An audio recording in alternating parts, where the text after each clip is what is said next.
আশা করি আপনারা ভালো আছেন। আজকে তার মানে বাড়ির থেকে রওনা হলাম ভিডিও করার উদ্দেশ্যে। রাস্তাঘাটে এসে তেল ফুরিয়ে গেছে গাড়ির। ঠিক আছে, আপনারা ওয়েট করেন। তোমার আব্বার নাম কি? কোনে গেছিলে? ভাই করতে। আমার গাড়ির তেল ফুরিয়ে গেছে গা। আমার কাছে পয়সা আছে কি? হ্যাঁ, পয়সা নাই? আমি পয়সা দিয়ে তেল তেল নিয়ে হোগা। হুম, ধরো যাও, ফট করে যাবে। হ্যাঁ, তাহলে আমরা খাই থাকি। যাও। মানে এখানে অ্যাকচুয়ালি ফাইসে গেছে, গাড়িতে তেল ফুরিয়ে গেছে গা। দেখা যাক, কিছু ওয়েট করি আসলে সে পালায় নাকি। যদি টাকাটা নিয়ে সে না পালায়, তার জন্য বিশেষ পুরস্কার আছে।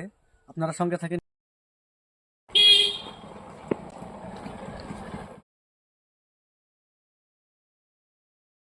তেলের দাম নিচ্ছে কত টাকা?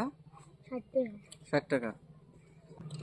তুমি তো এই পয়সা নিয়ে তো 1000 টাকা গেলা নাকি? একটা কারণ তো আসল, তুমি নিয়ে 1000 টাকা পয়সা, তুই পয়সা নিয়ে আসতে দিয়েছিলাম। তুমি যদি ওমর দেখা থাকো, আমরা তো দেখতাম না।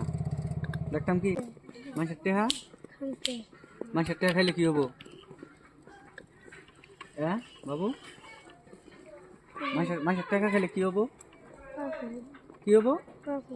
কেরা ভাব দিব? আল্লাহ ভাব দেবো না। কোন ক্লাসে পড়ো তুমি? থ্রিতে পড়ো? একটা পরীক্ষা নিয়েছিলাম তোমারে, তুমি তো অঙ্ক তো পরীক্ষায় পাশ করে গেলা গা। দেখি তুমি ফিরে আসো না নাই, টাকা ভাইয়া ভাগো নাকি।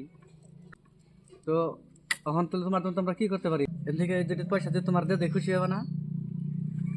হুম, তাহলে তুমি এটা নিয়ে যাও গা। এটি